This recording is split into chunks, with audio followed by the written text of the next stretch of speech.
Hello students, this is Raj Yadav and welcome to Chalaki study YouTube channel. तो आज की इस वीडियो में हम लोग फिर से प्रीवियस ईयर के क्वेश्चन पेपर देखने वाले हैं। ठीक है, प्रीवियस ईयर के कुछ मोस्ट इंपॉर्टेंट क्वेश्चन हम लोग करेंगे। एक पेपर में आए हुए जो है इंग्लिश के हम लोग जो जनरल इंग्लिश का पार्ट होता है उससे कुछ क्वेश्चन देखेंगे जो इंग्लिश ग्रामर के होते हैं।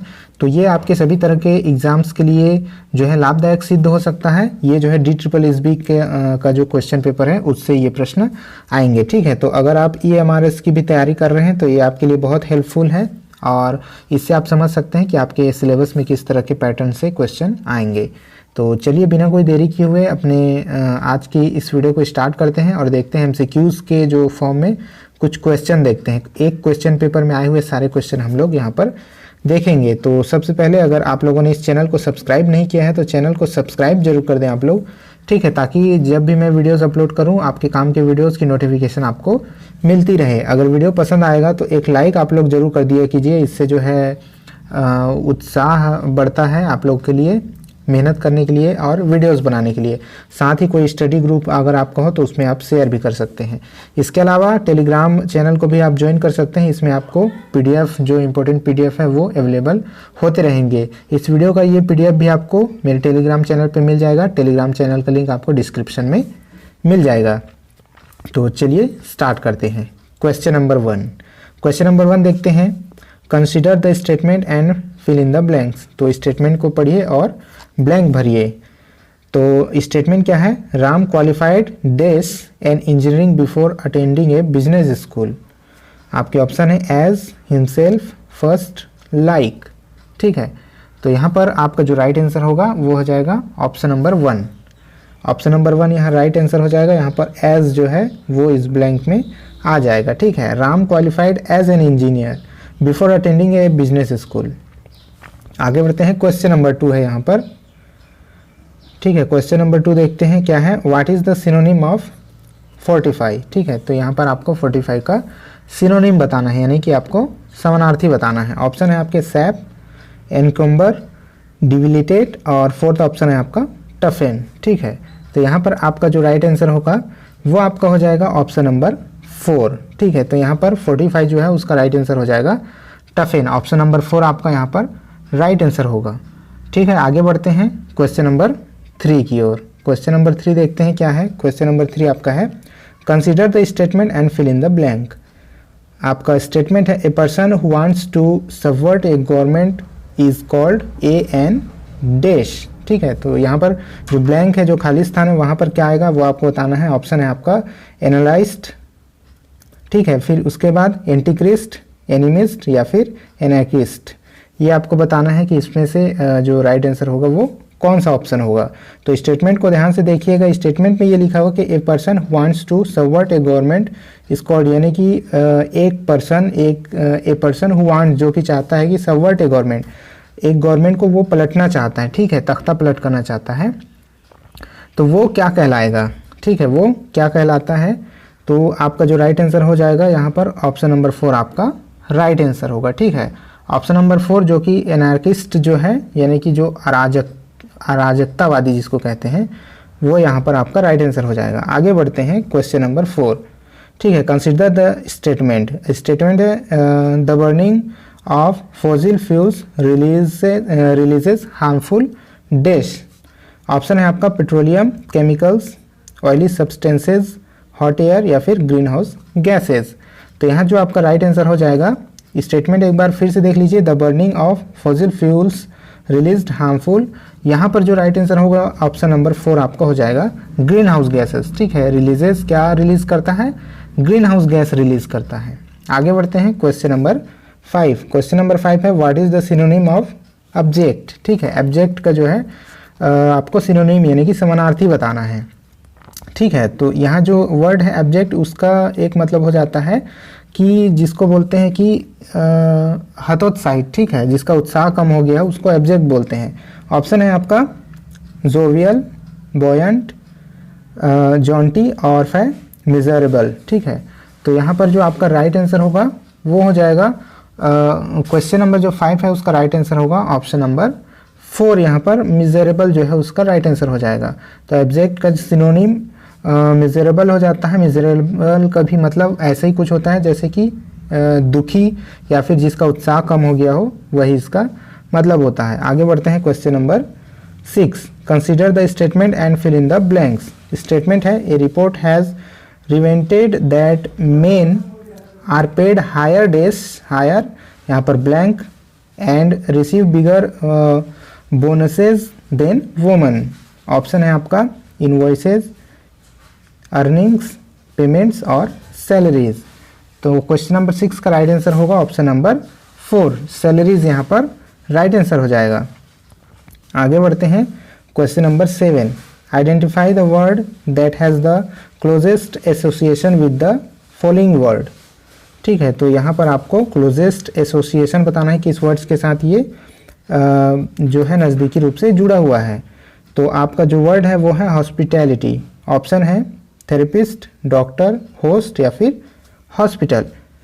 तो यहाँ पर आपका जो राइट आंसर होगा हॉस्पिटैलिटी किससे जुड़ा हुआ है, ऑप्शन नंबर 3 यहाँ पर जो होस्ट है वो आपका राइट आंसर होगा। आगे बढ़ते हैं क्वेश्चन नंबर 8। यहाँ पर dash can take the place of a conjunction and are placed before the introductory words like therefore और however. They are also used to separate a list of things if there are commas within each unit। ठीक है, तो यहाँ पर ये कहा गया है कि जो दो सेंटेंस में जो अलग अलग तरह के दो सेंटेंस, एक ही सेंटेंस में जो दो सेंटेंस शामिल होते हैं ना, तो उनको बीच से अलग किस जो है चिन्ह से अलग किया जाता है। ऑप्शन है आपके सेमीकोलन, कॉलन्स, ठीक है, एपोस्ट्रोफ्स या फिर पैरेंथेसिस। तो यहाँ पर जो आपका राइट आंसर होगा वो हो जाएगा ऑप्शन नंबर 1 सेमीकोलन्स। जो ये वाला जो निशान होता है आपका, ठीक है, ऐसे, और जो कॉमा रहता है उसको बोलते हैं सेमीकोलन। तो इसी का यूज़ किया जाता है। आगे बढ़ते हैं क्वेश्चन नंबर 9 है what is the antonym of acrimonious. Acrimonious का आपको करेक्ट जो है एंटोनिम बताना है। ऑप्शन है आपका हारमोनियस, ठीक है, रैंकोरस, कॉलोअस या फिर इम्प्लिकेबल। ठीक है, इम्प्लिकेबल। तो यहाँ पर जो आपका राइट आंसर होगा क्वेश्चन नंबर 9 का राइट आंसर हो जाएगा यहाँ पर ऑप्शन नंबर 1 हारमोनियस। ठीक है, तो यहाँ एक्रीमोनियस जो है उसका मतलब होता है जैसे कोई बहुत ज़्यादा जो उग्र हो जाता है उसको एक्रीमोनियस कहते हैं, यानी उग्र। तो यहाँ पर उसका जो विलोम होगा वो हो जाएगा हारमोनियस। हारमोनियस का मतलब होता है जो उग्र, जो शांत होता है, जो एक दूसरे से सामंजस्य स्थापित कर सकता है। ठीक है, तो यहाँ पर ये इसका राइट आंसर हो जाएगा। आगे बढ़ते हैं क्वेश्चन नंबर 10। ठीक है, क्वेश्चन नंबर 10 है आइडेंटिफाई द इन्फिनाइट फ्रेसेस। ठीक है, इन्फिनाइट फ्रेज को यहाँ पर आइडेंटिफाई करना है। ऑप्शन है my brother loves to watch movies, ठीक है, Dolu and Bolu love watching movies, everybody loves to watch movies या फिर सीमन लव्स टू वॉच मूवीज़। यहाँ जो करेक्ट जो सेंटेंस है, ठीक है, वो इसका राइट आंसर हो जाएगा option number 3 everybody loves to watch movies. ये यहाँ करेक्ट आंसर हो जाएगा। आगे बढ़ते हैं question number 11 consider the statement and fill in the blanks. The skin of a snake is not rough और slimy, in fact it is quite dry and dash. ठीक है, जो यहाँ सांप के स्किन के बारे में कहा गया है कि सांप का स्किन कैसे होता है, सूखा और जो ड्राई होता है, और क्या होता है, ऑप्शन है सॉलिड, स्टिफ, रफ, स्मूथ। तो यहाँ जो राइट आंसर हो जाएगा वो होगा आपका ऑप्शन नंबर 4 स्मूथ। तो जो स्नेक का जो स्किन होता है वो स्मूथ होता है। आगे बढ़ते हैं question number 12 what is the antonym of ceremonious. तो सेरेमोनियस का एंटोनिम बताना है पॉम्पस, फॉर्मल, इनफॉर्मल या फिर मोमेंटस। तो यहाँ सेरेमोनियस का जो राइट करेक्ट जो एंटोनिम होगा वो आपका हो जाएगा क्वेश्चन नंबर 12 का जो यहाँ राइट आंसर होगा वो हो जाएगा इनफॉर्मल। तो यहाँ पर सेरेमोनियस का मतलब समझ लीजिए। ठीक है, सेरेमोनियस का मतलब होता है औपचारिक रूप से, किसी भी चीज़ को जैसे कोई औपचारिक रूप से करते हैं उसको कहते हैं सेरेमोनियस। तो इनफॉर्मल इसका करेक्ट एंटोनिम हो जाएगा, क्योंकि फॉर्मल का जो विलोम होता है वो इनफॉर्मल होता है, यानी कि अनौपचारिक। आगे बढ़ते हैं क्वेश्चन नंबर 13 है कंसीडर द स्टेटमेंट। ठीक है, तो स्टेटमेंट को पढ़िए। I won't lend you my car dash you promise to drive carefully, मैं तुम्हें अपनी कार दे सकता हूँ अगर तुम प्रॉमिस करो कि सेफ ड्राइव करोगे, केयरफुली ड्राइव करोगे। यहाँ डेस जो खाली स्थान है वहाँ पर आपका ऑप्शन है unless, except, in case, unlike. तो क्वेश्चन नंबर 13 का यहाँ पर राइट आंसर हो जाएगा अनलेस, ठीक है, अनलेस यहाँ पर राइट आंसर हो जाएगा। आगे बढ़ते हैं question number 14, what is the synonym of cautious, ठीक है।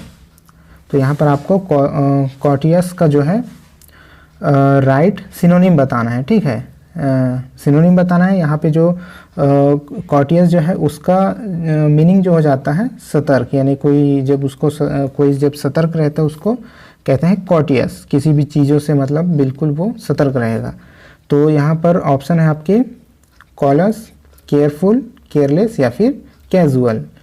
तो यहाँ सिनोनिम पूछा गया है चूँकि, ठीक है, इसका समानार्थी पूछा गया है, तो इसका जो समानार्थी होगा वो यहाँ पर हो जाएगा ऑप्शन नंबर, यहाँ पर क्वेश्चन नंबर जो 14 का ऑप्शन है केयरफुल, ठीक है, केयरफुल यहाँ पर इसका राइट आंसर हो जाएगा, यानी कि ऑप्शन नंबर 2 केयरफुल का मतलब ही सतर्क या फिर सावधान हो जाता है। आगे बढ़ते हैं क्वेश्चन नंबर 15। क्वेश्चन नंबर 15 कहता है what is the antonym of Valiant. तो वैलिएंट के यहाँ पर एंटोनिम अब पूछा जा रहा है आपसे, ठीक है। तो वैलिएंट का मतलब एक तरह से होता है बहादुर, ठीक है, वैलिएंट मतलब जो बहादुर होता है, जो किसी से डरता नहीं, वो यहाँ पर हो जाता है। तो बहादुर का यहाँ पर विलोम पूछा गया है, चूँकि एंटोनिम पूछा गया है, तो इम्परवियस, अनडाउंटेड, ठीक है, अनडाउंटेड और कावर्डली, और हो जाएगा आपका इंट्रिपिड। तो यहाँ जो आपका राइट आंसर होगा, ठीक है, वो आपका हो जाएगा ऑप्शन नंबर 3। ऑप्शन नंबर 3 यहाँ पर आपका राइट आंसर हो जाएगा, ठीक है। तो कावर्डली का मतलब क्या होता है, कावर्डली यानी हो जाता है डरपोक। तो ये बहादुर का राइट आंसर कावर्डली यहाँ पर विलोम शब्द हो जाएगा। तो ठीक है, आज के इस वीडियो में कुल 15 क्वेश्चन थे, 15 क्वेश्चन हम लोगों ने किए, ठीक है। एक पेपर में जो 20 क्वेश्चन आए हुए थे DSSB के, उसमें से 5 क्वेश्चन जो है कॉम्प्रिहेंशन के थे, ठीक है। तो हम लोग यहाँ पर 15 क्वेश्चन किए। आई होप इसमें से आप लोग अपने सिलेबस को समझ पाए होंगे किस तरह के क्वेश्चन आते हैं, ठीक है। तो इसी तरह के हर एग्जाम में इसी पैटर्न से क्वेश्चन आते हैं, एंटोनिम सिनोनिम पूछे जाते हैं, ब्लैंक्स भरने के लिए कहा जाता है। तो आप लोग अच्छे से ध्यान दे करके अपने कोर्स को कवर कीजिएगा। इससे पहले भी हम लोग एक पार्ट बना चुके हैं, तो आप उसको भी डिस्क्रिप्शन में भी आप देख सकते हैं या फिर प्लेलिस्ट में जाकर आप उसको सॉल्व कर सकते हैं। तो चलिए ठीक है, इस वीडियो में इतना ही है। वीडियो पसंद आया होगा तो लाइक शेयर जरूर कर दीजिएगा, साथ ही चैनल को सब्सक्राइब कर दीजिएगा। इस वीडियो में इतना ही, मिलते हैं नेक्स्ट वीडियो में, तब तक के लिए जय हिंद।